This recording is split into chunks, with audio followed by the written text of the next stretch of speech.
Very good morning. Welcome to for the people. ప్రధాన వార్తాపత్రికల్లో ప్రధాన వార్తలను ఇప్పుడు ఒకసారి చూద్దాం. ముందుగా ఈనాడు దినపత్రిక చూద్దాం. చలి చంపేస్తోంది. ఉత్తర ఈశాన్య రాష్ట్రాల నుంచి శీతల గాలుల ఉధృతి అంటూ కూడా ప్రధానంగా ఈ వార్త ఈనాడు దినపత్రికలో వచ్చింది. ఇక ప్రాజెక్టుల బాట, కాళేశ్వరం ఎస్ఆర్ఎస్పి పనులు పరిశీలించనున్న ముఖ్యమంత్రి కేసీఆర్ అంటూ కూడా మరొక కథనం ఇక్కడ మనం చూడొచ్చు. ఆహార శుద్ధి పరిశ్రమలపై సర్కార్ దృష్టి, నేడు సమీక్షించనున్న సీఎం కేసీఆర్ అంటూ కూడా మరొక వార్త ఇక్కడ మనం చూడొచ్చు. మృణాల్ సేన్ కన్నుమూత, ఈ దుర్మార్గాల్ని ఏమనాలి, మహిళను తీవ్రంగా కొట్టారు, వివస్త్రను చేసి వీధుల్లో పరిగెత్తించారు, యూపీలో పట్టపగలు దారుణం అంటూ కూడా మరొక కథనం మనం ఇక్కడ చూడొచ్చు. మెల్బోర్న్ మనదే, మూడో టెస్ట్లో భారత్ ఘన విజయం అంటూ కూడా ఈ కథనం మనం ఇక్కడ ఈనాడు దినపత్రికలో చూడొచ్చు. బీసీ రిజర్వేషన్ల ఆర్డినెన్స్ రద్దు చేయాలి, ముఖ్యమంత్రి అఖిల పక్షాన్ని ఢిల్లీకి తీసుకెళ్లాలి, 34% అమలు చేయాలి, బీసీలకు అన్యాయం, ఉద్దేశపూర్వకంగానే తగ్గించారు, పలు రాజకీయ పార్టీలు 112 బీసీ కుల సంఘాల సమావేశం అంటూ కూడా మరొక కథనం ఇక్కడ మనం చూడొచ్చు. అందరినీ హక్కున చేర్చుకుంటాం, హైదరాబాద్ అన్ని ప్రాంతాల వారిది అంటూ కేటీఆర్ చేసిన కూకట్పల్లి సభలో ఈ నిర్వహించిన సభలో మాట్లాడుతున్న కేటీఆర్ చేసిన ఈ వ్యాఖ్యలను కూడా ఇక్కడ ఈనాడు దినపత్రిక హైలైట్ చేస్తూ వచ్చింది. గెలుపుతో బాధ్యత రెట్టింపైంది అంటూ కూడా కూకట్పల్లి సికింద్రాబాద్ విజయోత్సవ సభల్లో తెరాస కార్యనిర్వాహక అధ్యక్షుడు కేటీఆర్ అంటూ కూడా ఈ వార్త మనం ఇక్కడ చూడొచ్చు. ముగ్గురు మోదీల దాడి అంటూ కూడా మరొక కథనం మనం ఇక్కడ చూడొచ్చు. Number 1 Narendra Modi, middle Modi KCR, junior Modi Jagan, కావాలంటే ముగ్గురు కలిసి పోటీ చేయండి, ఎవరు అడ్డుపడరు, కేసీఆర్ పై తీవ్రంగా ధ్వజమెత్తిన ఏపీ ముఖ్యమంత్రి చంద్రబాబు అంటూ కూడా మరొక కథనం ఇక్కడ మనం చూడొచ్చు. ఈ టైం మీదే స్వాగతం పలుకుతూ 2019కి అని అని ఒక వార్త కూడా ఇక్కడ మనం ఈనాడు దినపత్రికలో చూడొచ్చు. ఇక తర్వాత చూసినట్టయితే ఆంధ్రజ్యోతి పత్రికలో చూసినట్టయితే ముసుగెందుకు, కేసీఆర్ జగన్ మోదీ ముగ్గురు కలిసి పోటీ చేయండి, ఎన్నికలకు వెళితే ఎవరేంటో జనం తేలుస్తారు అంటూ కూడా ఈ కథనం ఇక్కడ ఆంధ్రజ్యోతి దినపత్రికలో హైలైట్ అవుతూ వచ్చింది. ఈఎస్ఐ కేసు నుంచి కేసీఆర్ను మోదీ తప్పించారు, ఆయన బ్లాక్మెయిల్తో చెప్పినట్టల్లా ఆడుతున్నారు, ఏపీలో మొహం చెల్లకే కేసీఆర్తో నన్ను తిట్టించారంటూ కూడా ఈ కథనం మనం ఇక్కడ చూడొచ్చు. చంద్రబాబు సత్య హరిశ్చంద్రుడిలా మాట్లాడకు, ఏపీలో కర్రు కాల్చి వాత పెడతారు, తలసాని అంటూ కూడా తలసాని చేసిన వ్యాఖ్యల్ని ఇక్కడ హైలైట్ చేస్తూ వచ్చారు. నితిన్ గడ్కరీకి సంఘ్ ధన్ను, మోదీకి ప్రమాద ఘంటికలే, కాబోయే నేతగా సంకేతాలు, కార్పొరేటర్లకు అత్యంత ఇష్టడు, అన్ని పార్టీల్లోనూ మిత్రుడు, తాజాగా కేజ్రీవాల్ మద్దతు, ఎన్డీఏ గెలిస్తే ఎర్రకోటపై జెండా ఎగురవేసే ఛాన్స్ ఆయనకే అంటూ కూడా ఈ కథనం కూడా ఇక్కడ చూడొచ్చు. నేడు రాజ్యసభలో తలాక్ బిల్, ప్రముఖ బెంగాలీ దర్శకుడు మృణాల్ సేన్ కన్నుమూత, ఏడాది కనిష్టానికి పెట్రోల్ ధర అంటూ కూడా కొన్ని వార్తలు ఇక్కడ చూడొచ్చు. ఓట్లు గల్లంతు కాకుంటే సగటు మెజారిటీ 70,000 వచ్చేది, నియోజకవర్గానికి 30,000 మంది ఓటర్లను చేర్పించండి, బీజేపీకి 150 సీట్లు కూడా రావు, కాంగ్రెస్ కూటమికి 100 దాటవు, 16 సీట్లు గెలిస్తే కేంద్రంలో కీలకం, రిమోట్ చేతికొస్తే మనమే శాసించవచ్చు, గల్లా పట్టుకొని నిధులు తెచ్చుకోవచ్చు, ఎన్నికల హామీలన్నీ నెరవేర్చుతాం, టీఆర్ఎస్ వర్కింగ్ ప్రెసిడెంట్ కేటీఆర్, రాజధాని విజయోత్సవ సభలు అంటూ కూడా మరొక కథనం ఇక్కడ మనం చూడొచ్చు. నియంత్రణలో శాంతి భద్రతలు, బంగ్లాదేశ్ పీఠం మళ్ళీ హసీనాదే అంటూ కూడా కొన్ని కథనాలు ఇక్కడ చూడొచ్చు. భారీగా న్యాయాధికారుల బదిలీ అంటూ కూడా మరొక కథనం చూడొచ్చు. కోర్టుకెళ్ళింది టీఆర్ఎస్ఏ, పిటిషన్ వేసింది ఆ పార్టీ నాయకుడే, కేసీఆర్ చెప్పినవన్నీ పచ్చి అబద్ధాలు, 34% రిజర్వేషన్ ఇవ్వాల్సిందే, కాంగ్రెస్ హయాంలోనే ఇచ్చాం కదా, ఇప్పుడు మీరు ఎందుకు ఇవ్వరు, ఆర్డినెన్స్ ఉపసంహరించుకోవాలి, బీసీ సంఘాల అఖిల పక్షంలో వక్తలు అంటూ కూడా ఇక్కడ ఆంధ్రజ్యోతి పత్రికలో ఈ కథనాలు చూడొచ్చు. ఇక తర్వాత చూసినట్టయితే సాక్షి దినపత్రికలో చూసినట్టయితే ప్రధానంగా ఇక్కడ సాక్షి దినపత్రికలో సంక్రాంతికి 30 లక్షల మందికి పైగా సొంతూళ్లకు అంటూ కూడా ఈ కథనం ఇక్కడ చూడొచ్చు. సిటీకి చక్రాలు కావాలి, గతం నుంచి పాఠాలు నేర్వని ప్రజా రవాణా వ్యవస్థ, ప్రత్యేక ఛార్జీల పేరుతో రవాణా సంస్థల దోపిడీ, రైలు ఛార్జీలు 4 ఆర్టీసీ 50% పెంపు, ప్రైవేట్ ట్రావెల్స్ దోపిడీకి అవకాశమే హద్దు, 10 రెట్లకు పైగా వసూలు చేస్తున్న ట్రావెల్స్, పండక్కి ఊరెళ్లేందుకు జంకుతున్న సామాన్యుడు అంటూ కూడా ఈ కథనం ఇక్కడ మనం సాక్షి దినపత్రికలో చూడొచ్చు. ఏడాది కనిష్టానికి పెట్రోల్, మృణాల్ సేన్ ఇక లేరు, సిఐసిలోకి కొత్త కమిషనర్లు, మంచిని పంచుదామంటూ కూడా కొన్ని కథనాలు ఇక్కడ మనం చూడొచ్చు. ఇక కేసీఆర్ నయా సాల్ ముబారక్ చలో కాళేశ్వరం అంటూ కూడా మరొక కథను ఇక్కడ చూడొచ్చు. రేపు Medigadda, Annaram, Sundilla barrage, pump house పరిధిలో కేసీఆర్ పర్యటన అంటూ కూడా ఈ కథను ఇక్కడ చూడొచ్చు. జనవరి 2న ఎస్ఆర్ఎస్పి పునరుజ్జీవ పథకం పనుల పరిశీలన, జనవరి 3 లేదా 4న ప్రాజెక్టులపై పూర్తి స్థాయి సమీక్ష. మరోవైపు నేటి నుంచి ప్రాజెక్టుల పరిధిలో రిటైర్డ్ ఇంజనీర్ల పర్యటన, అనంతరం సీఎం కేసీఆర్ కు నివేదిక అంటూ కూడా మరొక కథను ఇక్కడ మనం చూడొచ్చు. ఇంజనీరింగ్ లో ఫుల్ టైం ఇంటర్న్షిప్ ప్రాజెక్టుకు మంగళం పాడుతూ ఏఐసిటిఈ కొత్త విధానం అంటూ కూడా ఈ కథను ఇక్కడ చూడొచ్చు. ఇక పంచాయతీల్లో బీసీ రిజర్వేషన్లు పెంచాలి, రిజర్వేషన్ల తగ్గింపు నిరసిస్తూ అఖిలపక్ష భేటీ, హాజరైన ఉత్తమ్, కోదండరాం, కృష్ణయ్య, కుల సంఘాల నాయకులు అంటూ కూడా ఈ కథను ఇక్కడ చూడొచ్చు. నేరాలపై సీసీటీవీ కన్ను, ఇదేం చలిరా బాబు అంటూ కూడా ఈ కథనాలు ఇక్కడ సాక్షి దినపత్రికలో మనం చూడొచ్చు. ఇక తర్వాత చూసినట్టయితే నమస్తే తెలంగాణ పత్రిక, సీఎం కేసీఆర్ ప్రాజెక్టుల యాత్ర, రేపు ఎల్లుండి కాళేశ్వరం పనుల పునఃపరిశీలన అంటూ కూడా ఈ వార్త ఇక్కడ మనం నమస్తే తెలంగాణలో ప్రధానంగా చూడొచ్చు. ఢిల్లీని శాసిద్దాం, 16 పార్లమెంట్ స్థానాలను గెలిస్తే అది సాధ్యమే, టీఆర్ఎస్ శ్రేణులకు వర్కింగ్ ప్రెసిడెంట్ కేసీఆర్ పిలుపు అంటూ కూడా ఈ కథను మనం ఇక్కడ చూడొచ్చు. ఇక రాష్ట్రంలో తగ్గిన నేరాలు, సురక్షిత తెలంగాణే లక్ష్యం అంటూ మరొక కథను ఇక్కడ మనం చూడొచ్చు. సుప్రసిద్ధ సినీ దర్శకుడు మృణాల్ సేన్ అస్తమయం అంటూ కూడా ఇక మరొక కథను మనం నమస్తే తెలంగాణ దినపత్రికలో చూడొచ్చు. ఇక తర్వాత చూసినట్టయితే వెలుగు దినపత్రికలో ప్రధానంగా పల్లె వేడెక్కింది అంటూ కూడా ఒక కథనం ఇక్కడ మనం చూడొచ్చు. మృణాల్ సేన్ కన్నుమూత అంటూ మరొక కథనం చూడొచ్చు. నేడు రాజ్యసభలో ట్రిపుల్ తలాక్, విజయంతో వీడ్కోలు, ఎఫ్ఎం బడా వ్యాపారం అంటూ కూడా కొన్ని కథనాలు మనం ఇక్కడ చూడొచ్చు. కేసీఆర్ ప్రాజెక్టుల బాట అంటూ కూడా మరొక కథనం ఇక్కడ వెలుగు పత్రికలో హైలైట్ అవుతూ వచ్చింది. కొత్త ఏడాది తొలి రోజే టూర్ మొదలు పెడుతున్న సీఎం, రేపు కాళేశ్వరం, ఎల్లుండి ఎస్ఆర్ఎస్సి పునరుజ్జీవ పథకాలపై సమీక్ష, 2వ దశలో రంగారెడ్డి, డిండి, సీతారామ ఎత్తిపోతల పథకాలపై వేగంగా పూర్తి చేయడమే లక్ష్యంగా పర్యటనలు. నేటి నుంచి ప్రాజెక్టులను సందర్శించనున్న రిటైర్డ్ ఇంజనీర్ల బృందం పనుల తీరు పరిశీలించి ముఖ్యమంత్రికి నివేదిక అంటూ కూడా ఈ కథను మనం ఇక్కడ చూడొచ్చు.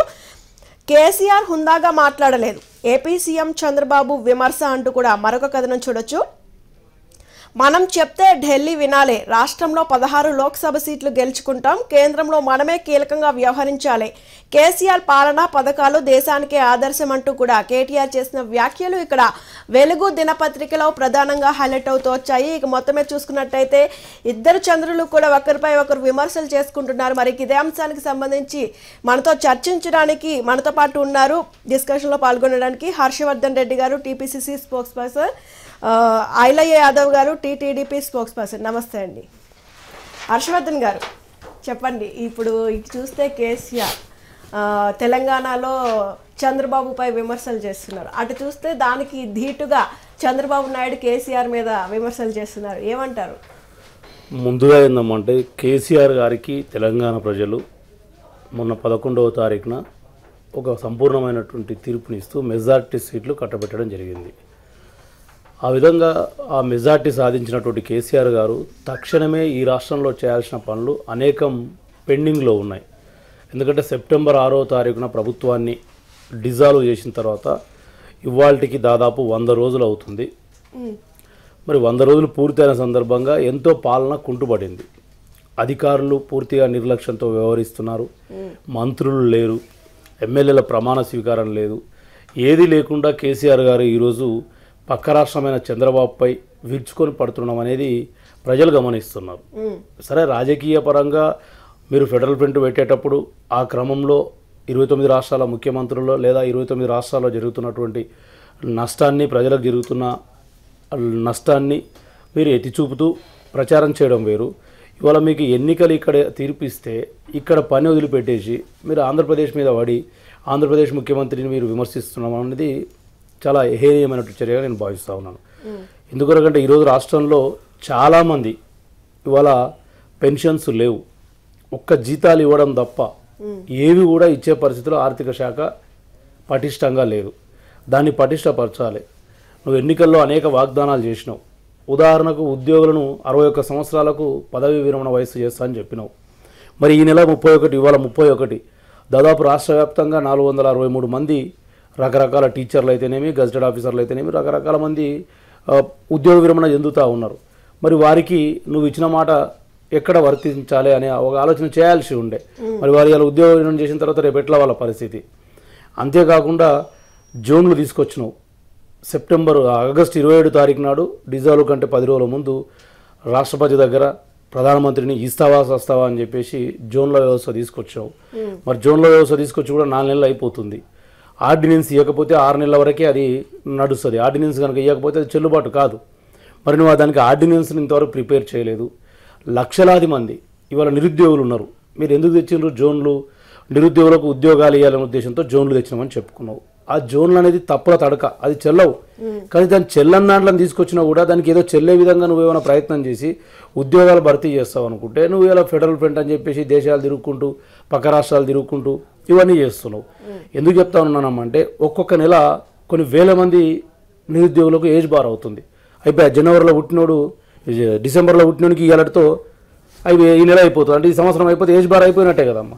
మరి నేను ఎందుకున్నది ఎందుకోసం? మాకు పాలన అందిస్తావు, మమ్మల్ని మంచిగా పాలిస్తావు అని చెప్పేసి నిన్ను ఎన్నుకుంటే మా పట్ల నువ్వు ఏది కూడా శ్రద్ధ కనపరచకుండా ఇవాళ చూడండి, మీరు 17 మంది మంత్రులు ఉండాలమ్మా. ఎన్నో శాఖలు ఉంటాయి. ఎందుకంటే శాఖలు అనేకమున్న నిష్పత్తి ప్రకారం 17 మందే ఉండాలి.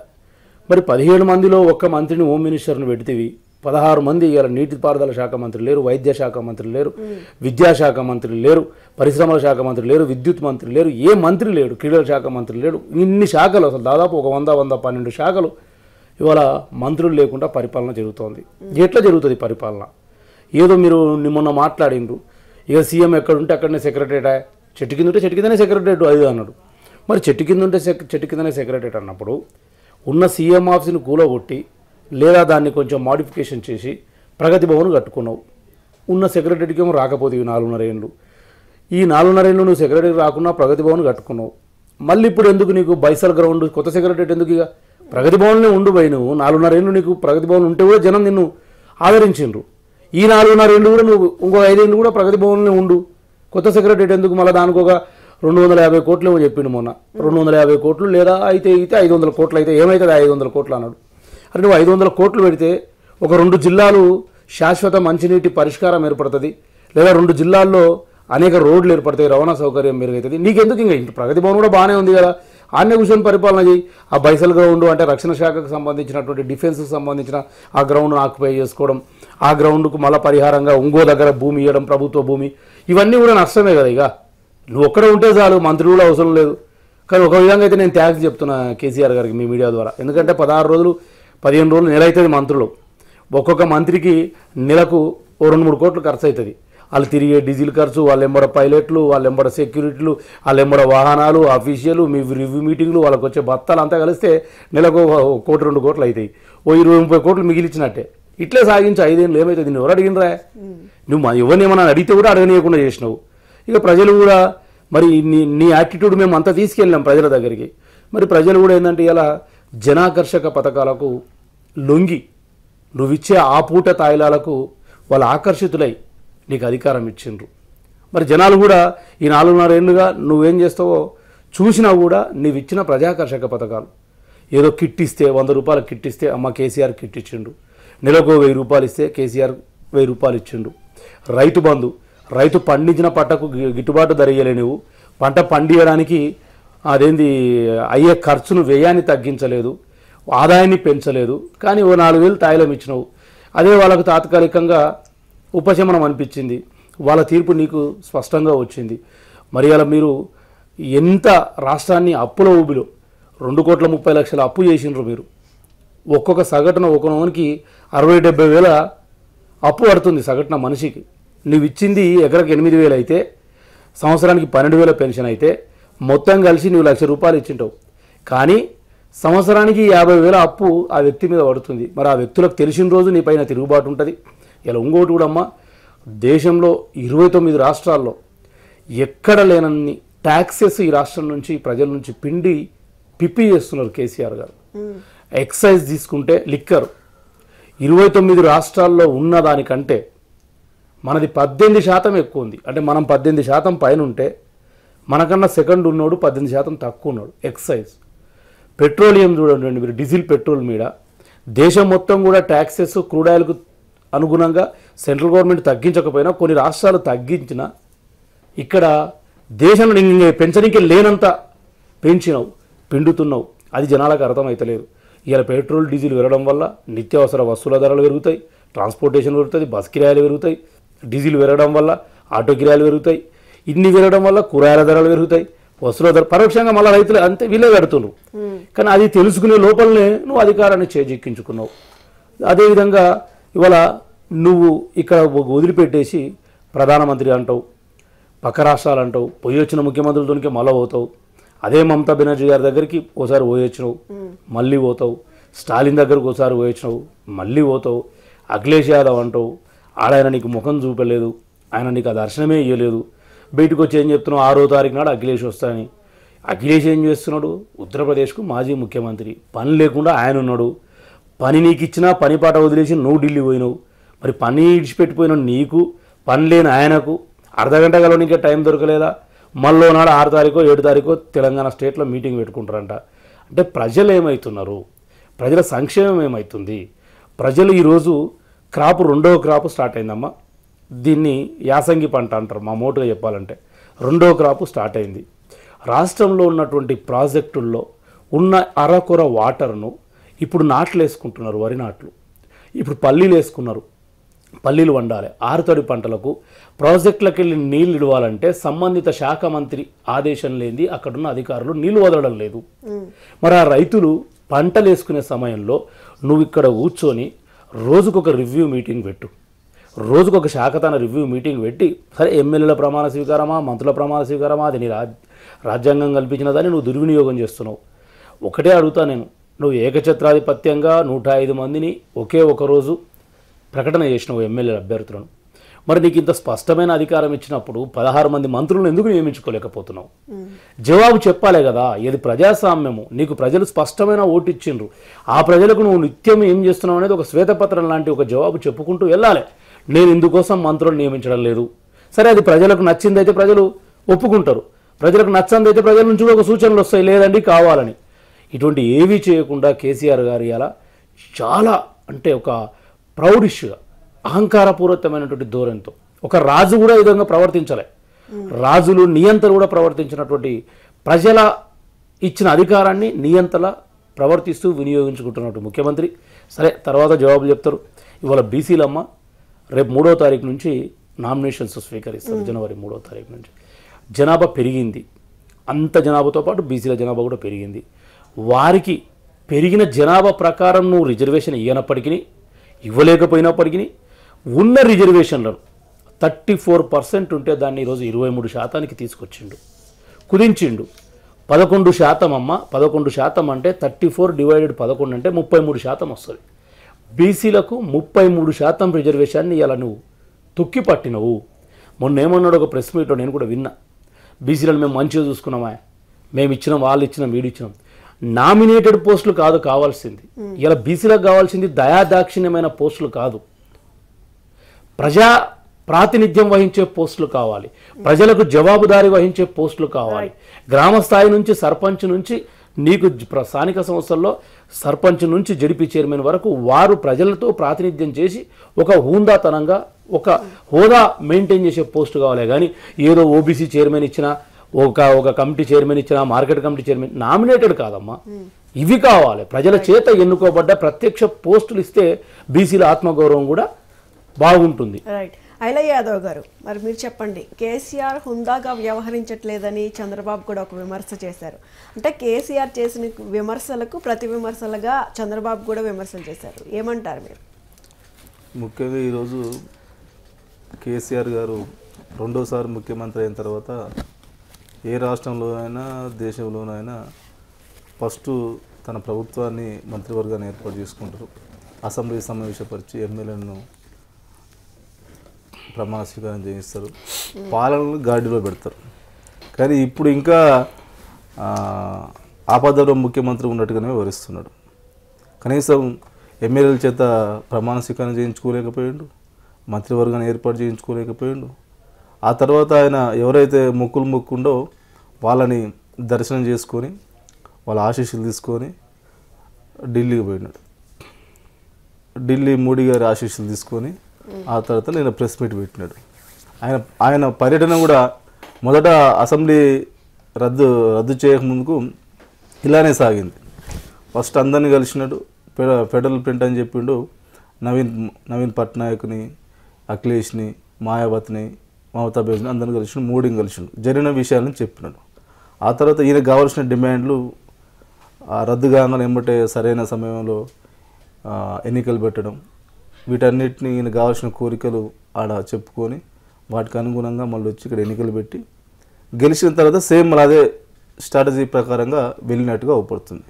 అందులో భాగంగా ఆయన చెప్పేటువంటి ఫెడరల్ ప్రింట్కు అవకాశం లేనట్టుగా అవుపడుతుంది. నవీన్ పట్నాయక్ దగ్గర పోగానే అతనికి సంబంధించినటువంటి ఇది ఎక్కడ పోతుంది, నేను ఈయనతో కలిసిపోతున్నటువంటి ప్రమాదం ఉన్నది అవుపడుతుంది అట్లా సిచ్యువేషన్ వచ్చి కలిసే వరకైనా వరకు తెల్లారే ఎంపీ దానికి సంబంధించినటువంటి ఎంపీని ఏపీ ముఖ్యమంత్రి గారి దగ్గరికి పంపి మేము ఇక్కడ ప్రాజెక్టులు పోలవరం కానీ తర్వాత జాతీయ స్థాయిలో రాహుల్ గాంధీ కానీ మేము మద్దతు పలుకుతామని చెప్పి రావడం, అక్కడ మమతా బెనర్జీ దగ్గరికి పోతే ఆమె ఈయన చెప్పినటువంటి ఫ్రెండ్కు సరైన స్పందన లేకపోవడం, ఆ తర్వాత అంటే ఆశించిన స్థాయిలో ఆయనకు ఆశాజనకంగా లేకపోవడంతో ప్రెస్టేజ్లో ఆయన మాట్లాడినట్టుగా ఒప్పడ్డది.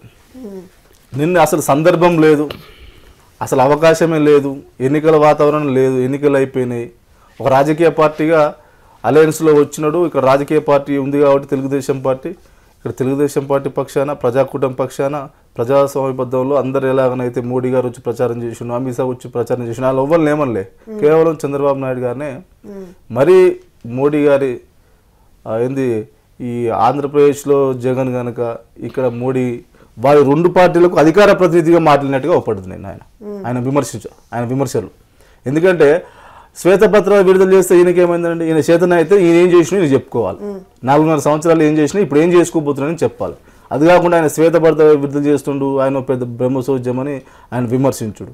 ఆ తర్వాత అక్కడ ఏదో మొత్తం అభివృద్ధి లేదు, అంత ఉట్టి డబ్బు కొట్టుకుంటున్నా, ఏం జరగలేదు అంటున్నాడు. అంటే 2014లో ఇద్దరు చంద్రులు కూడా ఇలాగే మీడియా ద్వారా ఇలా గొడవలు పడ్డారు.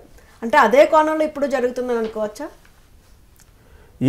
ఏదేమైనప్పుడు కూడా ఆయన అక్కడ వైఎస్ జగన్మోహన్ రెడ్డి ఇటు మోడీ వీరిని ప్రొటెక్ట్ చేయడం కోసం బాగానే మాట్లాడినట్టుగా ఒప్పుడుతుంది. అంత సీరియస్గా ఆయన అంతా సొమ్మంత ఏదో తిన్నట్టుగా, ఆయన ఏదో గుంజుకున్నట్టుగా అనే విధంగానే మాట్లాడినట్టుగా ఒప్పడ్డది ఆయన. ముఖ్యంగా ఈరోజు నన్ను చూసి కాపీ కొడుతున్నారు, నా పథకాలని అది చేస్తున్నాడు అనేది విధంగా మాట్లాడినాడు. ఈయన పథకాలు చేస్తే ఈయన మిగులు బడ్జెట్ ఉన్న రాష్ట్రాన్ని 2,30,00,000 దాదాపు 2,30,000 కోట్ల రూపాయల అప్పులో బిలో నింపుకున్నది. తర్వాత మొత్తం అవినీతి అంటున్నాడు. ఈయన దేశంలోనే అవినీతిలో 2వ స్థానంలో ఉన్నట్టుగా మనం చూస్తున్నాం. ఆత్మహత్యలో కూడా 2వ స్థానంలో ఉన్నాం. అంటే ప్రగతి విషయంలో నీకంటే బ్రహ్మాండంగా ఉన్నాయని చెప్పుకున్నటువంటి పరిస్థితిలో ఏ రకమైనటువంటి పరిస్థితి ఉందో మనకు అర్థమవుతుంది. ఆయన దాదాపు 16,000 లోడ్ బడ్జెట్లు ఉన్నాయన దాదాపు 1,00,000 రుణమాఫీ చేసిండు, 1,00,000 చేసినాం. ఆయన కూడా సేమ్ నీతో పాటే చేసిండు. నీకంటే ఎక్కువ పెన్షన్స్ డబుల్ ఇస్తున్నాడు.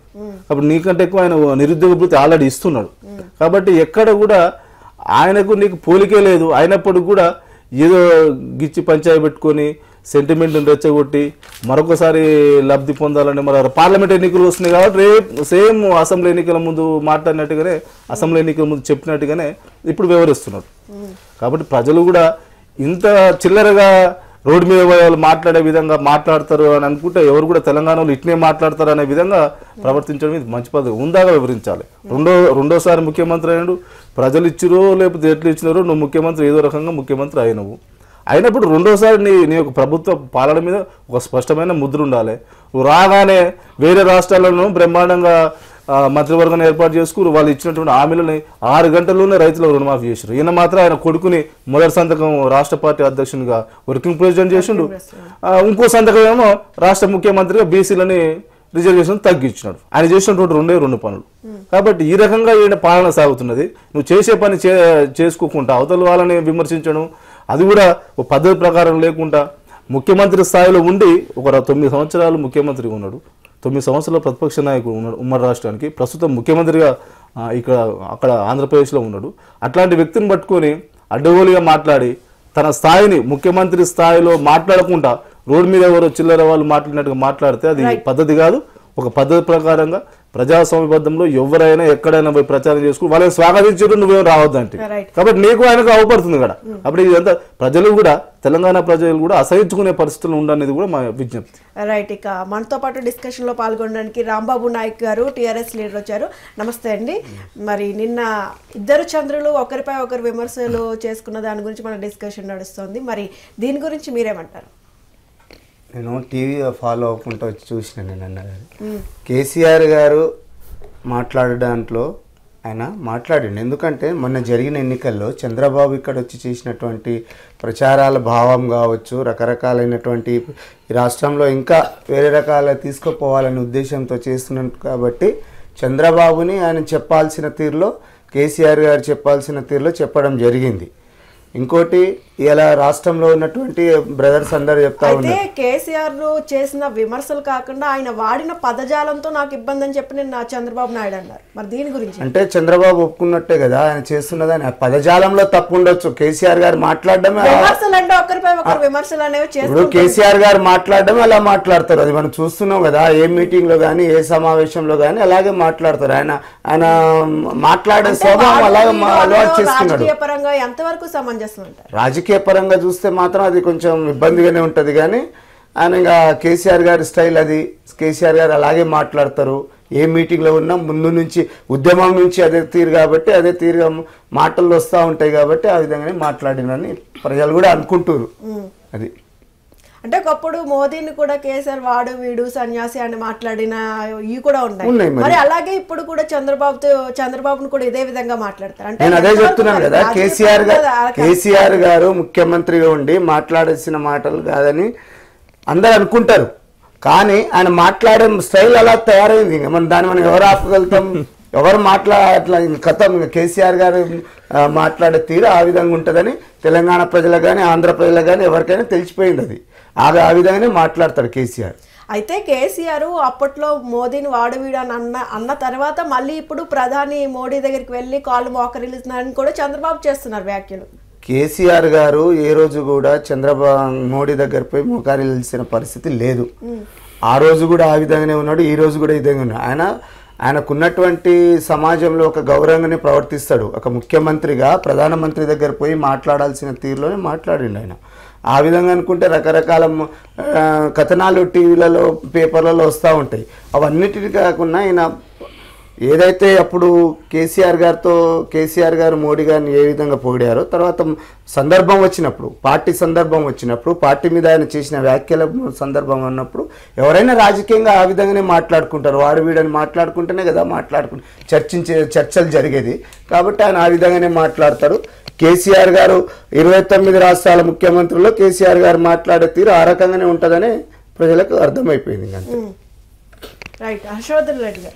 ఏం చేస్తామమ్మా? ఇదో ప్రజాస్వామ్య దేశంలో ప్రజాస్వామ్య విలువలకు తిరోధకాలు ఇచ్చి అసభ్యంగా మాట్లాడినా కూడా ఇక మా ముఖ్యమంత్రి అట్లే మాట్లాడతాడు, జనం అట్లే ఒప్పుకుంటున్నారు అని చెప్తున్నారు సోదరులు రాంబాబు నాయక్ గారు. ఇక దౌర్భాగ్యం ఏంటంటే అలాంటి ముఖ్యమంత్రికి కూడా అంటే సభ్యత సంస్కారం లేని వ్యక్తికి కూడా ఓట్లు వేసినటువంటి ప్రజలు భరించాలి. ఇక నాయకులం మేమేముంటుంది? ప్రజలు అసభ్యత లేని వ్యక్తిని ఎవరు కూడా ప్రజలు కేసీఆర్ గారు అట్లే మాట్లాడతాడు, ఆయన అట్లా మాట్లాడతాడు. 29 రాష్ట్రాల్లో కూడా ఎవరు లేరని మీరు అన్నదానికి నేను చెప్తాను. కరెక్ట్. అటువంటి వ్యక్తిని కూడా ప్రజలు ఎన్నుకుంటారంటే ఇక ప్రజలు దాన్ని కూడా నచ్చిండ్రేమో. మరి మేము ప్రజల తీర్పునైతే గౌరవించాలి కదా. ప్రజలు అటువంటి మాటలు కూడా యాక్సెప్ట్ చేసినట్టున్నారు. సరే, ప్రజలు యాక్సెప్ట్ చేసిందని చెప్పేసి ప్రతిపక్ష నాయకులను పక్క రాష్ట్ర ముఖ్యమంత్రులను ఆ విధంగా తిట్టడం అనేది ఆయన విజ్ఞతకే చెల్లు. ఇవాళ ఒకటే అమ్మ, కేసీఆర్ గారు ఫెడరల్ ఫ్రంట్తో దేశమంతా తిరుగుతున్నాడు. స్వాగతిద్దాం. ఒక తెలంగాణ సాధనకు కూడా ముందు వరుసలో ఉన్నట్లు ఫెడరల్ ఫ్రంట్ను స్వాగతిద్దాం మనం కొంతసేపటికి. కానీ వారు పయనిస్తున్నటువంటి తీరు, గమ్యం ఏదైతే ఉందో బాగుంది, కానీ గమనం అంటే ప్రస్తుతం పయనిస్తున్నటువంటి తీరు మాత్రం అనేక సందేహాలకు తావీయడం, అనేక అపోహలకు తావీయడం అనేది ఇలా స్పష్టం. ఎందుకు చెప్తా ఉన్నానంటే వారి మాటల్లో భారతీయ జనతా పార్టీ కాంగ్రెస్కు రెండింటికి కూడా దొందే. ఏం బీజేపీకి ఇస్తే బీజేపీని దింపితే కాంగ్రెస్ని ఎక్కియాలి, కాంగ్రెస్ని ఎక్కిస్తే బీజేపీని దింపాలనా అన్న వ్యక్తి మూడో ఫ్రెండ్ కోసం ఇలా తాపత్రయపడుతున్నాడు. మరి అన్నప్పుడు వారు ఎవరిని కలవాలి? ఈరోజు భారతీయ జనతా పార్టీని, కాంగ్రెస్ను చెరి సమానంగా వ్యతిరేకిస్తున్నటువంటి ముఖ్యమంత్రులను, చెరి సమానంగా వ్యతిరేకిస్తున్నటువంటి పార్టీల అధినేతలను కలవాలి. అటువంటి వాళ్ళు ఈ దేశంలో చాలామంది ఉన్నారు. ఇవాళ నువ్వు ఢిల్లీలో ఎగ్జాంపుల్ తీసుకుంటే కేజ్రీవాల్ గారు అటు కాంగ్రెస్ను వ్యతిరేకిస్తున్నాడు, బీజేపీని వ్యతిరేకిస్తున్నారు. మరి ఎందుకు గెలవాయా నువ్వు ఢిల్లీ పోయి ఇన్నిసార్లే? నీకు కావాల్సింది ఫెడరల్ ఫ్రంటే కదా. ఫెడరల్ ఫ్రంట్ బలంగా కావాలి కదా, ఒకరొకరు జమ అవుతుంటేనే కదా ఫ్రంట్ ఉధృతం అయ్యేది. ఒకవైపు బీజేపీని వ్యతిరేకిస్తుండ్రు కేజ్రీవాల్ గారు, ఒకవైపు కాంగ్రెస్ని వ్యతిరేకిస్తుండ్రు. ఆయన్ని కలవవు. ఆంధ్రప్రదేశ్ మీద పోయి ఒరిస్సాకు పోతావు. మరి ఆంధ్రప్రదేశ్లో కూడా జాతీయ పార్టీల ప్రభావం తక్కువ. అక్కడ మా కాంగ్రెస్ ఇక్కడ తెలంగాణ ఇచ్చినందుకు అక్కడ పూర్తిగా కుదేలైపోయిన పరిస్థితి. భారతీయ జనతా పార్టీ కూడా స్పెషల్ ప్యాకేజీ కానీ స్పెషల్ స్టేటస్ కానీ ఇవ్వనందుకు అక్కడ కూడా భారతీయ జనతా పార్టీ కుదేలైపోయింది. అయితే గతంలో థర్డ్ ఫ్రంట్ ఏర్పడినప్పుడు కాంగ్రెస్ రహస్యంగా వాళ్ళకి సపోర్ట్ చేసినట్టుగా మనకి చంద్రబాబు గతంలో వ్యాఖ్యలు చేశారు. మరి ఇప్పుడు కనుక ఒకవేళ థర్డ్ ఫ్రంట్ మళ్ళీ కనుక వస్తే కాంగ్రెస్ సపోర్ట్ చేసే అవకాశం ఉందా?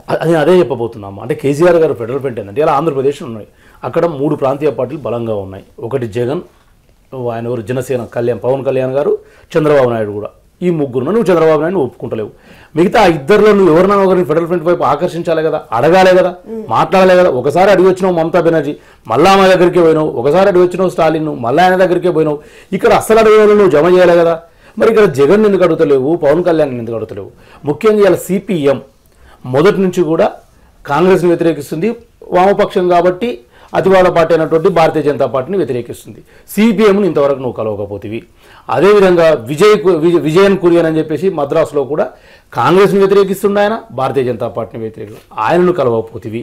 నువ్వు ఎక్కడ కూడా భారతీయ జనతా పార్టీని తీవ్రంగా వ్యతిరేకిస్తున్నా, కాంగ్రెస్ పార్టీని తీవ్రంగా వ్యతిరేకిస్తున్న పార్టీల అధ్యక్షులను, పార్టీల ముఖ్యమంత్రులను కలవకుండా కాంగ్రెస్కు సపోర్టర్స్గా, కాంగ్రెస్తో నిత్యము మిలికితమై మమేకమై ఉన్నటువంటి మమతా బెనర్జీ దగ్గరికి, కాంగ్రెస్తో పొత్తులు మధ్యప్రదేశ్లో ఒక ప్రభుత్వం ఏర్పాటు చేసుకున్నటువంటి పొత్తులో భాగంగా మాయావతి గారిని, అఖిలేష్ యాదవ్ గారిని, గీల నవీన్ పట్నాయక్ గారిని, గీలనెవరికి నువ్వు ట్రై చేస్తున్నావు. అంటే వీళ్ళు ఎట్లాగూ కాంగ్రెస్కు దగ్గర ఉన్నారు. అంటే వీళ్ళని కాంగ్రెస్ నుంచి నువ్వు విడగొట్టాలి, భారతీయ జనతా పార్టీకి దగ్గర కావాలి.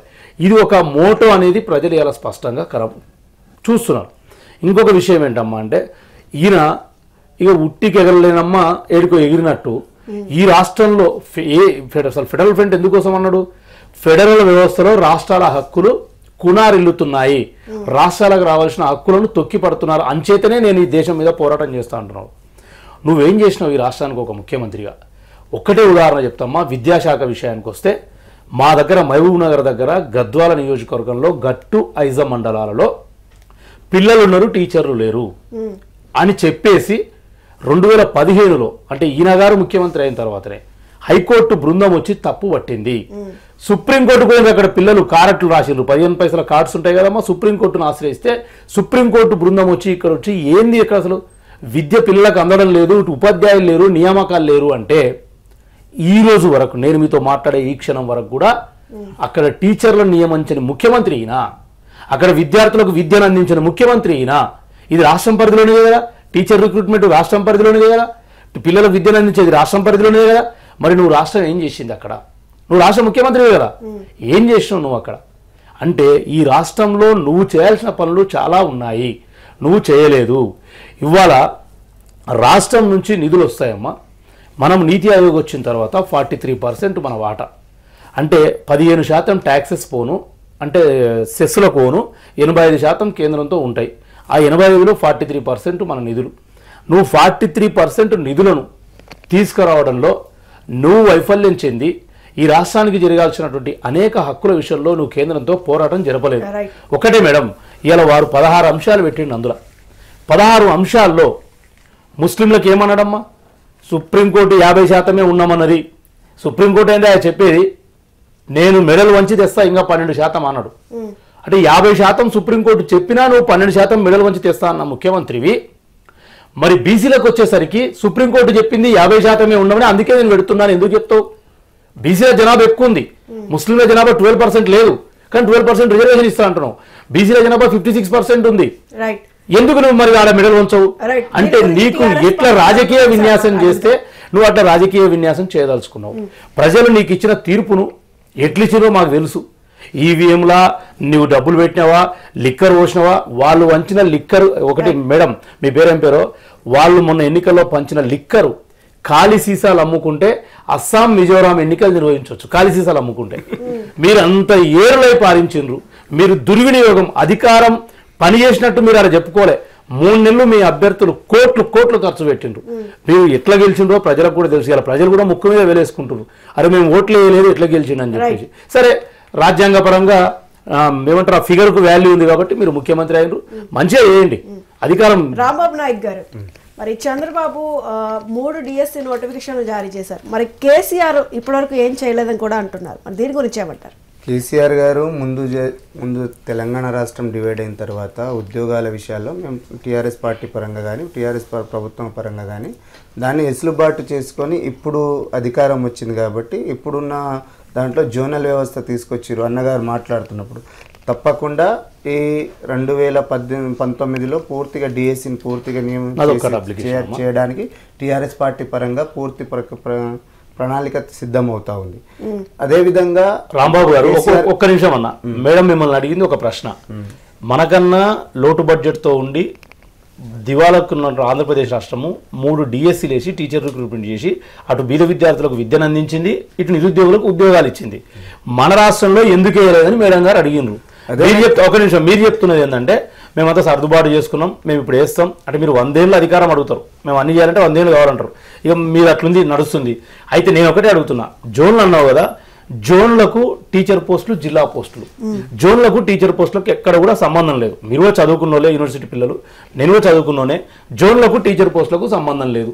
31,742 పోస్టులమ్మా నువ్వు రికార్డు చేసుకో. 31,742 టీచర్ పోస్టులు యాజ్ ఆన్ టుడే వేకెన్సీస్ ఉన్నాయి. దీనికి ఏ జోన్ అడ్డం వచ్చింది నాకు చెప్పండి. జోన్ అడ్డం వచ్చిందని నేను చెప్పట్లేదు, జోనల్ వ్యవస్థ కూడా ఏర్పాటు చేసుకున్నాం కాబట్టి. జోనల్ వ్యవస్థ అనేది స్టేట్ క్యాడర్ పోస్టులు 2019లో పూర్తిగా డిఎస్సీ కూడా పూర్తిగా చేయబోతున్నారు టీఆర్ఎస్ ప్రభుత్వం, కేసీఆర్ గారు చేయబోతున్నారు. ఇప్పటివరకు ఎందుకు చేయలేదండి? ఎంతమంది ఏజ్ బార్ అయిపోయింటారు, వాళ్ళ నష్టాన్ని నువ్వు ఎట్లా భరిస్తావు? ఒక జీవిత కాలం వాళ్ళు నష్టపోతే ఆ నష్టాన్ని ఒక కేసీఆర్ గారు నువ్వు ఎట్లా భర్తీ చేస్తావు? ఆ రకంగా కూడా కేసీఆర్ గారు ఏజ్ బార్ పెంచడం పెంచినా కూడా నష్టపోతారు కదా. ఇప్పుడు కేసీఆర్ గారు వచ్చినప్పుడు 5 ఏళ్ళు పెంచిండమ్మా, 5 ఏళ్ళు కూడా అయిపోయింది కదా, వాళ్ళకి ఏం చేస్తావు? ఆ నష్టాన్ని భర్తీ చేయడానికి 5 సంవత్సరాలు. రాంబాబు గారు, ఈ సొసైటీలో ఆర్థిక వనరుల కంటే ఎక్కువ బలీయమైనవి మానవ వనరులు, అంటే మనుషులం. మన మానవ వనరులు కూడా ఏజ్ బార్ దాటి ఇవాళ ఉద్యోగాలను నోచుకొని వాళ్ళ కుటుంబాలు వాళ్ళ జీవన ప్రమాణాలను నువ్వు ఎట్లా భర్తీ చేస్తావు చెప్పండి తెలంగాణ సమాజానికి. తెలంగాణ సమాజానికి చెప్పడానికి వయసు మీరి ఉద్యోగాలు రాక చదువు నిరర్ధకమయ్యి జీవితం అంతా వెదాయి ఉతానే కదమ్మా. 45 ఏళ్ళు వచ్చిన తర్వాత ఉద్యోగం రాకపోతే అప్పుడు పోతే ఎవరు ఉద్యోగం ఇస్తాడు? ఏ ప్రైవేట్ కంపెనీలో చేసినా 5-10 వేలు చదివేమో 45 ఏళ్ళు తల్లిదండ్రులు చదివించారు. అది వేస్ట్ అయ్యా, జీవితం వేస్ట్ అయ్యా. నమ్మి పెళ్ళం వస్తే పెళ్ళం జీవితం వేస్ట్ అయ్యా, పిల్లలు ఉడితే పిల్లలు వేస్ట్ అయిపోయి వీళ్ళందరికీ నువ్వు ఎట్లా వెలగడతావు ఒక కేసీఆర్ గా? అది చెప్పండి. మీరు కేసీఆర్ గారు చేసేది ప్రయత్నం మీరు చూస్తారు. ఏం చేస్తున్నారండి కేసీఆర్ గారు? ఏం చేస్తున్నారండి ఈ రాష్ట్రంలో? ఒక కాళేశ్వరాన్ని మాట్లాడుతున్నట్టుగానే మీరు ఇంకొక 2-3 నెలలు మార్చి బడ్జెట్ అయిన తర్వాత మార్చి లోపల జనవరిలో ఏజ్ బార్ అయ్యే వాళ్ళకి మీరు ఏం పరిహారం కట్టిస్తారు? మార్చిలో మీరు ఏజ్ బార్ అయ్యే వాళ్ళకి ఏం పరిహారం కట్టిస్తారు? చూస్తామన్నా రాంబాబు అన్న, మేము చూస్తాం. తప్పకుండా తెలంగాణ రాష్ట్రం ఉద్యమ కాలంలో ముందు భాగంలో ఉంటుందని మేడం, ఇదే ఉద్యమ కాలంలో కేసీఆర్ గారు ఏం చెప్పారు తెలుసా? యూపీఎస్సీ ఎట్లయితే ఉంటుందో, union public service commission, June 6వ తారీఖున ఉంటుంది. ఆ రోజు ఏముండవు, దేశవ్యాప్తంగా ధర్నాలు కూడా పిలుపునియరు. అట్లా ప్రతి సంవత్సరం ఒక డేట్ పెట్టి క్యాలెండర్ పెట్టి నేను ఉద్యోగాలు నింపుతూనే పోతా అన్నాడు. 5 ఏళ్ళు అయిందమ్మా, ఇంకా నమ్మాలనా ఆయన్ని? 5 ఏళ్ళు అయిపోయింది, ఇంకా నమ్మాలనా? మానవ వనరుల మా నిరుద్యోగులు పెళ్లిళ్ళు కాలేదు, చెల్లెళ్ళ పెళ్లిళ్ళు చేయాల్సిన అన్నలు ఉన్నారు. కనీసం కనికరం రాదా కేసీఆర్ గారికి? ఒక్క కాళేశ్వరానికి కమిషన్ల కోసం రీడిజైన్ చేసి వేగవంతం చేసినావు కానీ మా పాలమూరు ఎత్తిపోతల ఎక్కడున్నదో అక్కడే ఉంది.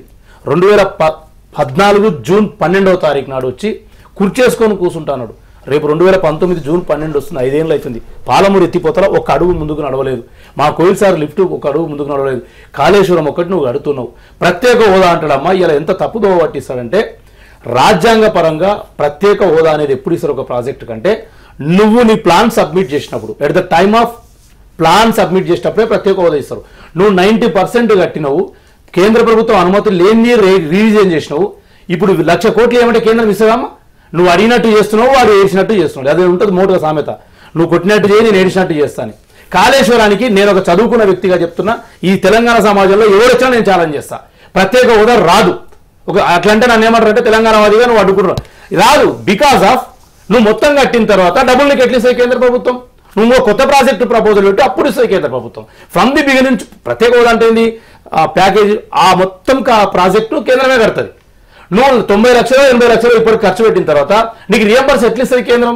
ఏ ఆర్థిక సంఘం ఒప్పుకుంటుంది, ఏ కాగు ఒప్పుకుంటుంది? దీన్ని కూడా కాళేశ్వరానికి ప్రత్యేక హోదా ప్రజలను నమ్మిస్తున్నారమ్మా. నమ్మకాల మీద ఇవాళ ఓట్లు వేయించుకుంటున్నారు అంతే. ఇంకొకటి చెప్తాను, నవీన్ పట్నాయక్ గారి దగ్గరికి పోయిండ్రు. ఏమని అడిగిందమ్మా ఆయన ఏం పిలవలే, ఈయననే పోయిండు. ఒకటి మహిళా రిజర్వేషన్ బిల్లు గురించి మాట్లాడిండు. నవీన్ పట్నాయక్ ఎవరు?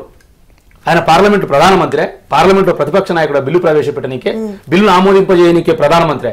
ఒక రాష్ట్ర ముఖ్యమంత్రి నీలాక నీ 16 మంది ఎంపీలు ఒక్కనాడు 4.5 ఏళ్లలో మహిళా బిల్లు గురించి మాట్లాడలేదు. నవీన్ పట్నాయక్ దగ్గర పోయి 33% రిజర్వేషన్ అంటావు. నిన్న దాకా మొన్న 119 సీట్లు ఇస్తే 4 మహిళలకు ఇచ్చిండమ్మా. పోయినసారి 6 మంది ఉంటే 2 కట్ చేసిండు. 6 మంది ఉంటే 2 కట్ చేసిన వ్యక్తి పోయి 33% మహిళలకు రిజర్వేషన్ ఇవ్వాలంటావు. నీ పార్టీలోనే ప్రధాన కార్యదర్శుల్లో మహిళలు లేరు, కోశాధికారి మహిళ లేరు, ఉపాధ్యక్షురాలు మహిళలు లేరు. ఇలా పార్టీలో 18 మంది ఉన్నారు. నువ్వు పోయి మహిళా రిజర్వేషన్ గురించి మాట్లాడుతావు అంటే ఏమి? నువ్వు ఎంతమందిని మభ్య పెడతావు? ఏం చెప్తావు ఫెడరల్ ఫ్రంట్ గురించి? వేరే రాష్ట్ర ముఖ్యమంత్రి పోయి నా క్యాబినెట్ లో మహిళలను పెట్టలేదు. కేసీఆర్ కలిసిన ముఖ్యమంత్రినే మళ్ళీ కలుస్తున్నారని చెప్పి మీరే అన్నారు. అంటే దీంట్లో ఆంతర్యం ఆంతర్యం ఏం లేదమ్మా. కాంగ్రెస్ పార్టీకి అనుకూలంగా ఎవరెవరైతే ఉన్నారో వాళ్ళనే మళ్ళీ కలుస్తున్నాడు. ఎందుకంటే వాళ్ళు కాంగ్రెస్ తో జత కడితే కాంగ్రెస్ సీట్లు పెరుగుతాయి. వాళ్ళు కాంగ్రెస్ తో విడిపోతే భారతీయ జనతా పార్టీకి న్యాయం జరుగుతుంది. ఇవాళ ఒకటే చూడండి మీరు, ఎంత పచ్చిగా కేసీఆర్ గారు కూడా ఆ దిశలో నేను ఒప్పుకుంటా వారిని. ఎంత పచ్చిగా అసదుద్దీన్ ఓవైసీని వేసుకొని నేను ఢిల్లీ అంతా దేశమంతా తిరుగుతా అంటున్నాడు, అంటే ముస్లిం ఓట్ల కోసం. దాంట్లో కూడా రాజకీయం ఏంటంటే రాష్ట్రంలో కేసీఆర్ గారికి ముస్లింలు కొంత ఓటు బ్యాంకు ఉన్నప్పటికీ కూడా దేశంలో బీజేపీ 12% కాదు 1200% రిజర్వేషన్ ఇచ్చినా బీజేపీకి ముస్లిం లేరు ఓట్లు. ఎందుకంటే స్వతహాగా బీజేపీని వ్యతిరేకిస్తారు ముస్లింలు. ఆ రామ్ మందిరం కూడా రకరకాల నేపథ్యం ఉంది. ఆ సందర్భంలో ముస్లింలు ఎక్కడ కాంగ్రెస్కి వేస్తారో నేషనల్ లెవెల్ వచ్చేసరికి కాంగ్రెస్కి వేస్తే కాంగ్రెస్ గెలుస్తుంది. కాబట్టి ఫెడరల్ ఫ్రంట్కే ఇప్పించుకోవాలి ముస్లింలు అసదుద్దీన్ ఓవైసీ పెట్టుకొని. అంటే అప్పుడు ముస్లిం ఓట్లు కాంగ్రెస్ గొడవ, ఎట్లాగో బీజేపీ గొడవ. కాంగ్రెస్ గొడవకుండా ముస్లింలు పక్కకి పెడితే కాంగ్రెస్ వెనుకబడిపోతుంది. భారతీయ జనతా పార్టీకి మేలు జరపడానికి సఫలమవుతారని అనుకుంటున్నారా? ఖచ్చితంగా ఎటువంటి పరిస్థితుల్లో భారతదేశంలో కాంగ్రెస్ బీజేపీ ఏతర ఫ్రంట్ ఏది ఇంతవరకు సక్సెస్ కాలేదు. నేను ఒక 6 సార్వత్రిక ఎన్నికలు నేను ఒకసారి స్టడీ చేసినమ్మా. 6 సార్వత్రిక ఎన్నికలు గతంలో జరిగిన 6 ఎన్నికలు చూస్తే భారతీయ జనతా పార్టీకి కాంగ్రెస్ కు 333 నుంచి 370 సీట్ల వరకు వచ్చినాయి ప్రతి ఎన్నికల్లో.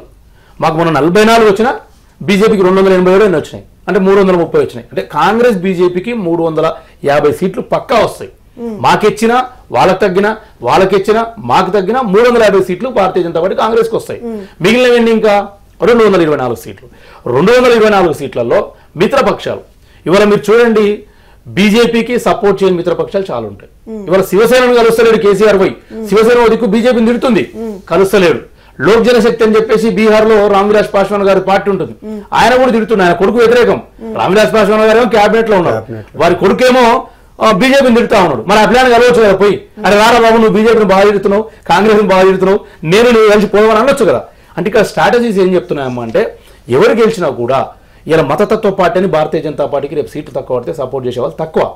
లౌకిక పార్టీ అని రేపు ఇదే ములాయం సింగ్, ఇదే మాయావతి గారు, ఇదే మమతా బెనర్జీ గారు కాంగ్రెస్ పట్ల వస్తారు. వీళ్ళు బీజేపీకి స్వతహాగా వ్యతిరేకులు, బీజేపీకి స్వతహాగా వ్యతిరేకులు. కాబట్టి మాకు లాభం చేకూరుతుంది. కేసీఆర్ గారు ఎక్కడా సక్సెస్ కారు.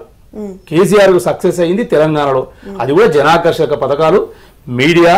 మొన్న మాట్లాడిండు, అసలు ఆ స్పీచ్ ఉంటే నేను కూడా ఒకసేపు ఇన్స్పైర్ అయినా, అబ్బా ఏం మాట్లాడుతున్నాను. నేనే మ్యాథం చదువుకున్నాడు, ఇంత విమర్శనాత్మకంగా మాట్లాడే కాసేపు కేసీఆర్ గురించి సింపతిగా మాట్లాడుతున్నా అంటే పాపం మామూలు జనం ఏముంటారమ్మా, ఇవన్నీ ఎందుకులే మాకు అంటారు. నేను ఇంతకుముందు ఎత్తి అన్న రాకముందు సెక్రటరేట్ ఎందుకే ఏముంటాయో సెక్రటరేట్, మరి ఇంకెందుకు మళ్ళీ పైసలు కూడా ఎందుకు కడుతున్నావు, ఇది ఒక రక్షణ, ఇది తీసుకుంటున్నావు, ఎవరైనా అడుగుతున్న విలువైంది, దీనికి పరిహారంగా ఇంకోతాన్ని ఇస్తా అంటావు, దానికి కట్టనికి 500 కోట్లు కాదంటావు, ప్రగతి భవన్లో పెట్టుకోరాది రాయిగా. రైట్ అలయ్ యాదవ్ గారు, నిన్న కేసీఆర్ చేసిన వ్యాఖ్యల్లో ఏంటంటే ఆంధ్రప్రదేశ్కి ప్రత్యేక హోదా ఇమ్మని అడిగింది ఫస్ట్ ప్రతిపక్షాలు, అయితే ఈయన వద్దు అని చెప్పి చేశారు. ఇదేమన్నా సంజీవన ప్రత్యేక హోదా అని, మేము ప్రత్యేక హోదా ఆంధ్రాకి ఇవ్వండి అని మేము చెప్పాము అని వ్యాఖ్యలు చేశారు. దీని గురించి ఏమంటారు? 2014 ఎన్నికల ముందు బీజేపీతో అలయన్స్ ఎన్డీఏలో చేరినప్పుడే బీజేపీ ప్రభుత్వం కానీ బీజేపీ పార్టీ అప్పుడు బీజేపీ పార్టీ కానీ నరేంద్ర మోడీ గారు కూడా 5 సంవత్సరాలు కాదు 10 సంవత్సరాలు హోదా కావాలని రాజ్యసభలోనే వాళ్ళ ఎంపీలు చెప్పినారు. ఆ తర్వాత తిరుపతి వచ్చి కానీ అటు విశాఖపట్నం వచ్చి కానీ విజయవాడ వచ్చి కానీ ఇది దేశ రాజధానికి సంబంధించినటువంటి అంతకంటే పెద్ద స్థాయిలో ఇక్కడ రాజధాని నిర్మిస్తున్నాం, పెద్ద ఎత్తున చేస్తాం, ప్రత్యేక హోదా కూడా రాగానే ఇస్తాము అని చెప్పినాడు. దానికి అనుగుణంగా అప్పుడున్నటువంటి పరిస్థితుల రీత్యా కాంగ్రెస్ పార్టీ న్యాయం చేయాలనే ఉద్దేశంతో ఆ రోజు బీజేపీకి బహిరంగంగానే లోపైకరం బహిరంగంగానే మద్దతు పలికి బీజేపీ ఎన్డీఏలో భాగంగానే ఎలక్షన్స్ పోవడం జరిగింది. వచ్చిన తర్వాత ప్రస్తుత పరిస్థితుల్లో మేము ఇచ్చే పరిస్థితి లేదు, హోదా కూడా ఇప్పటి నుంచి ఏ రాష్ట్రాలకు ఇవ్వడానికి ఆర్థిక సంఘం ఒప్పుకోవడం లేదు అని ఏదో రకరకాల సాకులు చెప్పేసి ఎక్కడ ఇస్తలేం కాబట్టి మీకు కూడా ఇచ్చే అవకాశం లేదు, మీకు హోదాతో పాటు అంతకంటే రెట్టింపు స్థాయిలో ఆర్థికంగా ఉపయోగపడతాం, దాదాపు కొన్ని లక్షల కోట్ల రూపాయలు ఈ మొత్తం లెక్క చేసి ఇట్లా ఇస్తున్నామని కూడా ప్రకటించినారు. అయితే సరే హోదా కోసం అడిగిన సందర్భంలో హోదా కంటే రెట్టింపు స్థాయిలో డబ్బులు ఇస్తామంటున్నారు, అది చట్టబద్ధంగా చేస్తామని చెప్తున్నారు. కాబట్టి హోదా ఏమైనా సంజీవన డబ్బు సేమ్ దాంతోపాటు సమానంగా అన్ని వచ్చిన తర్వాత హోదానే పదం లేకపోతే ఏమైందని ఉద్దేశంతో మాట్లాడింది. ఆ తర్వాత రాని పోని వేరే రాష్ట్రాలకు 5 సంవత్సరాలు పొడిగించినారు, హోదా ఇచ్చినట్టు అవపడుతుంది, ఇక్కడ ఇవ్వలేదు. కాబట్టి వీటిని దృష్టిలో పెట్టుకొని అప్పటికప్పుడు మరి ప్రతిసారి వ్యతిరేకించడం, మాట్లాడడం, ఇవ్వాలని డిమాండ్ చేయడం, ఆ తర్వాత ఇస్తానన్నటువంటి డబ్బులు ఇస్తలేవు, హోదా ఇస్తలేవు. కాబట్టి ప్రస్తుత పరిస్థితుల్లో నువ్వు వేరే రాష్ట్రాలకు ఇస్తున్నావు కాబట్టి మాకు హోదా ఇవ్వమని అడుగుతున్నారు. ఈ సందర్భంలో మరి రాహుల్ గాంధీ గారు ఎక్కడికి వచ్చినా అక్కడ అన్యాయం జరిగిన మాట వాస్తవం, దాన్ని సరిదిద్దుకుంటాం, ఖచ్చితంగా హోదా ఇస్తామని మాట చెప్తున్నారు. ప్రస్తుత పరిస్థితుల్లో వీరు చెప్పినట్టుగా ఎక్కడైనా బీజేపీకి కాంగ్రెస్ పార్టీకి వ్యతిరేకంగా ఒక ఫ్రంట్ ఏర్పాటు చేయొచ్చు, కానీ సత్ఫలితాలు ఇచ్చేటువంటి అవకాశం లేదు. కాబట్టి రెండింటిలో ఏదో ఒకటి ఉండాలి. కాబట్టి ప్రస్తుత పరిస్థితుల్లో తెలుగుదేశం పార్టీ కానీ దేశంలో ఉన్నటువంటి ఇన్స్టిట్యూట్స్ రక్షించాలంటే ఖచ్చితంగా మళ్ళీ బీజేపీని గద్దెదించడం కోసం, ఆంధ్రప్రదేశ్ కానీ తెలంగాణ ప్రయోజనాలను కాపాడుకోవడం కోసం తెలుగుదేశం పార్టీ పక్షాన మళ్ళీ కాంగ్రెస్ పార్టీ పోతేనే బాగుంటుందనే ఉద్దేశంతో ఆ రకంగా ముందు పోవడం జరిగింది. కాబట్టి ఇక్కడ కేసీఆర్ గారు ఎప్పుడు కూడా అవకాశాలకు అనుగుణంగా మాట్లాడినే తప్ప స్వయంగా ఇట్లా విభజన హామీల మీద మాట్లాడలేదు, ప్రత్యేక హోదా కూడా ఏం మాట్లాడలేదు. నిన్న అక్కడ రేపోయి జగన్ తరపున బీజేపీ తరపున ప్రచారం చేయాలి కాబట్టి సానుకూలంగా మాట్లాడుతున్నట్టుగా ఒప్పుడుతుంది. ఇంకోటమ్మా, మొన్న కేసీఆర్ గారు ప్రెస్ మీట్ లో ఒక్కటే రామన్ మీకే ఇంప్లీడు ప్రెస్ మీట్ లో ఒక చిన్న అంటే పెద్ద అబద్ధం మాట్లాడాడు అని ఈజీగా మాట్లాడేస్తుంటాడు. జనం కూడా దాన్ని ఫ్లోలో పట్టించుకోరో మళ్ళీ లేకపోతే పట్టించుకుంటే మాకేందుకు అనుకుంటారు, లేదంటే పట్టించుకోవడం అలాగే మాట్లాడుతుంటారు. ఈ 3 రకాలలో ఏం మాట్లాడంటే ఏందా ఎమ్మెల్యేలో ఏదో ఓటు తీసుకోవాలి అంటే ప్రమాణ స్వీకారం తీసుకోవాలంటారు, తీసుకోకుండా ఏమవుతుంది? ఏం పోయినసారి లేమా 29 రోజులు ఉన్నామా అన్నాడు, లాస్ట్ ఇయర్ 29 రోజులు ఉన్నారంట. ఎంత బ్లండర్ అబద్ధం అంటే పోయినసారి ఎలక్షన్లు అయింది ఏప్రిల్ 30 తారీఖు, రిజల్ట్ కౌంటింగ్ అయింది మే 16వ తారీఖు, ఫార్మేషన్ డే జూన్ 2, 16కు జూన్ 2కి ఎన్ని రోజులు ఉంటుందమ్మా? 17 రోజులు ఉంటుంది. ఎందుకంటే మే నెల 31 వస్తుంది కాబట్టి 17 రోజులు వేసుకున్నాం. 17 రోజులు ఉంటే 29 రోజులు అంటాడు. అది కూడా రీజన్ ఉంది ఎందుకు ఉండాల్సిందే. ఫార్మేషన్ డేనే విభజన చట్టము కేంద్ర ప్రభుత్వం పార్లమెంట్ ఆమోదం తెలిపింది జూన్ 2. సో జూన్ 2 వరకు ఆగాల్సిందే కదా. రాష్ట్రమే లేనప్పుడు నువ్వు మంత్రివర్గ ప్రమాణ స్వీకారం ఎట్లా చేస్తావు? జూన్ 2 వరకు మీరు ఆగాలి, అది నిర్ణయం. దాని మొన్న ఏం చెప్తాడు ప్రెస్ మీట్లో అంటే నేను నిన్న ఆశాంతం అరే ఏమైతుందా పోయినసారి లేమో 29 రోజులు, అరే 29 రోజులు ఎట్లయితుంది? దానికి ఒక రీజన్ ఉంది, దీనికి ఏం రీజన్ ఉంది చెప్పాలి కదా. ఈయన కూడా ప్రమాణ స్వీకారం చేయకుండా ఉండొచ్చు కదా. అదే దీనిలో రీజన్ అన్న చెప్పినట్టుగా రీజన్ ఉంది. ఇక్కడ ఏంటంటే మంత్రివర్గాన్ని మొత్తం సమపాలన చేసుకుంటున్నాడు, దాన్ని కుదించుకుంటున్నాడు.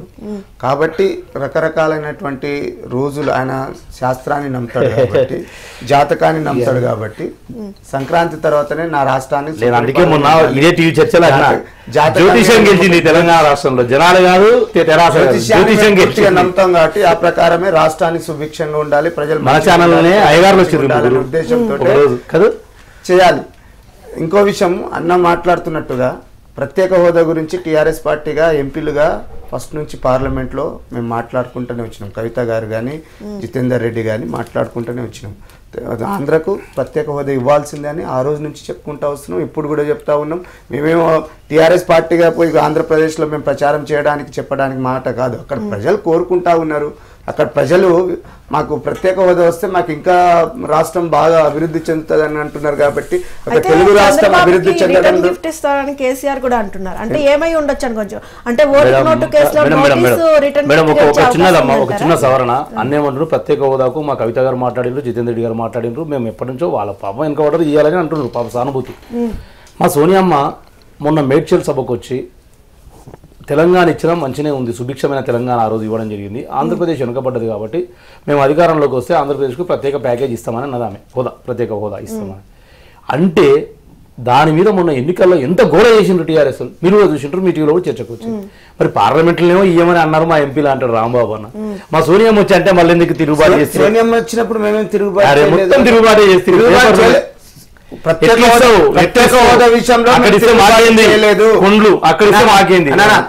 సోనియమ్మ మాట్లాడిన దాంట్లో ప్రత్యేక హోదా గురించి మాట్లాడలేదు. తెలంగాణ రాష్ట్ర విషయంలో ఆమె మాట్లాడిన మాట గురించి మాత్రమే మేము పార్టీ పరంగా కూడా మేము ఎప్పుడు కూడా యూటర్న్ తీసుకోలేదు, ఎక్కడ కూడా ప్రత్యేక హోదా మీద పార్లమెంట్ లో అవిశ్వాస తీర్మానం పెట్టారు బీజేపీ ప్రభుత్వం మీద, అంటే విభజన హామీల మీద, ప్రత్యేక హోదా మీద. అది టీడీపీ పార్టీ టీడీపీ పార్టీ పెట్టింది. అన్ని పార్టీలు, అన్ని దేశంలో అన్ని పార్టీలు కూడా సపోర్ట్ చేసినాయి మాక్సిమం. కానీ టీఆర్ఎస్ పార్టీ ప్రత్యేక హోదా సపోర్ట్ చేస్తున్న టీఆర్ఎస్ పార్టీ ఎందుకు అప్పుడు మద్దతు పలకలేదు? ఎందుకు ఆ రోజు బీజేపీకి అనుకూలంగా ఏదో ఒక ఇష్యూ పెట్టి ఆందోళన ఎందుకు ఆందోళన చేసారు? దాదాపు నెల రోజులు బీజేపీ పార్టీకి అనుకూలంగా వీళ్ళు ఏదో ఒక ఇష్యూ పెట్టి వీళ్ళు అన్నా డిఎంకే వాళ్ళు కావాలని చేసినారు. కాబట్టి ఆడ ఇప్పుడు అవసరం కోసం మాట్లాడతా కాదు. కాబట్టి అప్పుడు కూడా ఇది ఏదైనా ఇప్పుడు కేసీఆర్ గారు మాట్లాడే ప్రతి విషయము బీజేపీకి లాభపడే విధంగా ఉన్నది. దేశంలో ఆయన ఇక్కడ రాష్ట్రంలో నాకు సహకరించింది కాబట్టి నేను దేశంలో ఏదో రకంగా సహకరించాలి, ఆయన ముక్కు తీర్చుకోవాలి, ముక్కు తీర్చుకునే భాగంగానే ఇదంతా నడుస్తుంది. దీంట్లో చంద్రబాబు నాయుడు గారు ఉండి అరే ఎట్లయితే కాంగ్రెస్ తో బీజేపీ కాకుండా అయ్యే ప్రసక్తి లేదు, ఖచ్చితంగా ప్రస్తుత రాజకీయాలలో చూస్తే ఖచ్చితంగా వాళ్ళ సహకారం అని ఉండాలి, వీళ్ళ సహకారం ఉండాలి, అది సాధ్యమైతే కదా ఆచరణ విధంగా ఉండాలని అన్నందుకే ఈ ప్రెస్టేజ్ లో మాట్లాడుతున్నారు. రిటర్న్ గిఫ్ట్ ఈయన ఇచ్చినా ఇవ్వకపోయినా అక్కడ ఆంధ్ర ప్రజలు సమర్థవంత నాయకుని, సమర్థవంత పాలనని, అవినీతి లేని పాలనని ప్రజలు కోరుకుంటారు. కాబట్టి అక్కడ ఖచ్చితంగా ఆయనకు రెండోసారి ముఖ్యమంత్రికి పదవి ఇస్తారు. ఈయన ఇవ్వాల్సిన అవసరం లేదు. ఈయన ముఖ్యంగా ఈయన ఎంత బ్లెండర్ గా మాట్లాడతాడంటే నేదురుపల్లి జనార్దన్ సైబర్ టవర్ కు శంకుస్థాపన చేసినట్ట. ఐటీ అనేది హైదరాబాద్ రావాలని రాజీవ్ గాంధీ గారు మాట్లాడిన మాట వాస్తవం. కానీ రాజీవ్ గాంధీ గారు 89 వరకు ప్రధానమంత్రిగా ఉన్నాడు. 90లో ఆయన ఎవరు నేదురుపల్లి జనార్దన్ రెడ్డి గారు ముఖ్యమంత్రి, ఇద్దరు కలిసి చేసిరని అంటాడు. అంటే జనాలను ఎంత నమ్మించడానికి ప్రయత్నం చేస్తున్నంటే ఇంత ఇంత ఇంత అంటే ఎప్పుడు పడితే అప్పుడు మాట్లాడితే నడవదు. అది కొంత సమయం సందర్భం ఉంటుంది. అప్పుడు ఖచ్చితంగా ఏదో రకంగా మాట్లాడితే 89లో రాష్ట్రంలో కాంగ్రెస్ తిరిగి అధికారంలోకి వచ్చింది మర్రిచెన్నారెడ్డి గారి ఆధ్వర్యంలో. టెక్నాలజీని తీసుకురావడానికి 89లో చెప్పారనే ఉద్దేశంతో మాట్లాడుతున్నారు. 89లో మళ్ళీ అధికారంలోకి వచ్చింది మర్రిచెన్నారెడ్డి గారి ఆధ్వర్యంలో. 89 నుంచి 91 వరకు మర్రిచెన్నారెడ్డి గారే ఉన్నారు. హైదరాబాద్ లో అల్లరి జనార్దన్ రెడ్డి గారు మర్రిచెన్నారెడ్డి గారిని తీసేసి జనార్దన్ రెడ్డి గారిని పెట్టిండ్రు. అది 92, 93 పీరియడ్. తర్వాత మళ్ళీ కోట్ల విజయభాస్కర్ రెడ్డి వచ్చింది. ఆ 92, 93లో రాజీవ్ గాంధీ లేరు. రాజీవ్ గాంధీ లేరు. ఆయన అట్లా మాట్లాడుతున్నారు. రాజీవ్ గాంధీ చనిపోయిన 89 ఎన్నికల్లో కేసీఆర్ గారు అట్లా చెప్పేసారు. చంద్రబాబు కూడా నిన్న అదే అన్నారు, నా పక్కన నువ్వు లేవా ఐటీ వచ్చినప్పుడు సైబర్ టవర్. కేసీఆర్ గారు మీడియా కూడా మొన్న మాట్లాడేటప్పుడు మీరు గ్రహించడం లేదు, మీడియా కూడా బెదిరించిండు. ఏమైనా వాళ్ళు మాట్లాడితే ఇంత రాస్తారు, కొన్ని పేపర్లు ఉన్నాయి, మేము మాట్లాడుతున్నసరికి మీడియా కూడా స్వతహాగా ఇక్కడ వ్యాపారాలు యాడ్స్ నడవాలి కదా. ఇప్పుడు మీరు నిజంగా చూడండి, 89లో చనిపోయాడు రాజీవ్ గాంధీ గారు. చనిపోయింది అయితే బ్లామ్ భాష్యం 89లో. మరి 89లో చచ్చిపోయిన తర్వాత నేదురుమల్లి జనార్దన్ రెడ్డి గారు అయింది 92లో. 3 ఏళ్ల తర్వాత ఎప్పుడు ఎప్పుడున్నాడు, ఏం కథ, జనాలు ఎట్లా నమ్మాలి? ఇదంతా ఊర్లలో ఉన్న తెలియదమ్మా. అందుకే కేసీఆర్ మళ్ళీ గెలుస్తున్నాడు. ఇలా మీరు ఇంకోటి చూడండి, 16 అంశాల తన పోయిండు. నేను ఒకటే రిక్వెస్ట్ చేస్తున్నా, ఇక మేము ఇలా ఓడిపోయిన వాళ్ళం, రిక్వెస్టో డిమాండో ఉంటుంది, మా దగ్గర ఏముంటుంది. అయితే విభజన చట్టంలో మా కాంగ్రెస్ పార్టీ పెట్టింది, తెలంగాణలో గిరిజనులు ఎక్కువ ఉన్నారు, ఒక గిరిజన యూనివర్సిటీని ములుగు దగ్గర, మహబాద్ దగ్గర ఒక గిరిజన యూనివర్సిటీ, బయ్యారం ఉక్కు కర్మాగారం, రైల్వే కోచ్ సెంటర్, ఇవన్నీ కూడా 4.5 ఏళ్ళుగా మోడీ తాను నువ్వు అంటకాగి ఎందుకు తీసుకురాలేదు? నువ్వు ఇలా వేరే చేస్తున్నావు. ఏంటో పార్లమెంటరీ సెక్రటరీల కోసం ఛత్తీస్గఢ్కి వెళ్ళి నిబంధనలు తీసుకొస్తున్నావు. వాళ్ళ ఎమ్మెల్యేలను పార్లమెంటరీ సెక్రటరీ చేయాలి.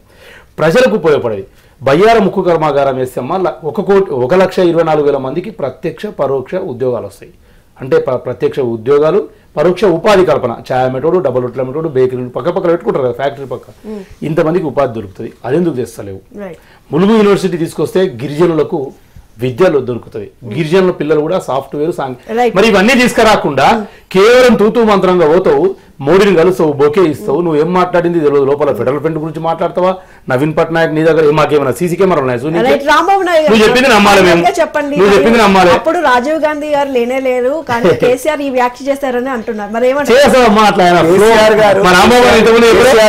అట్లే మాట్లాడతాడు.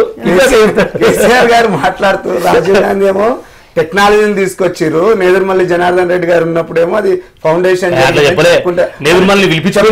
చెప్పుకుంటా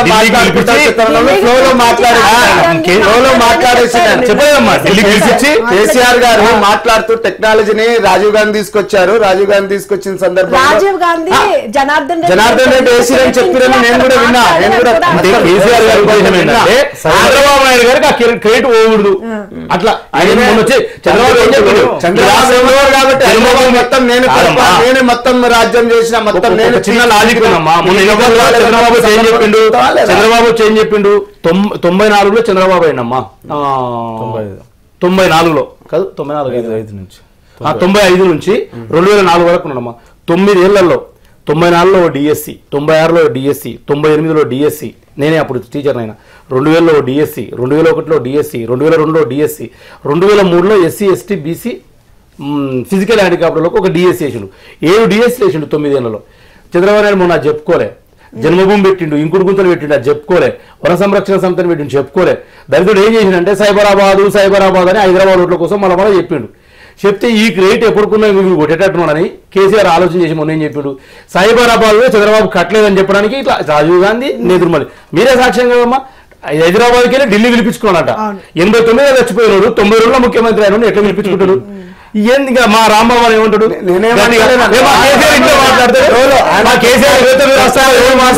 టెక్నాలజీని తీసుకొచ్చింది, నేను అదే మాట్లాడుతున్నాను. టెక్నాలజీని తీసుకొచ్చింది రాజీవ్ గాంధీ. అలా చెప్పుకుంటే సందర్భంలో అట్లా ఫ్లోలో మాట్లాడేసింది అంటున్నాను. అవునా?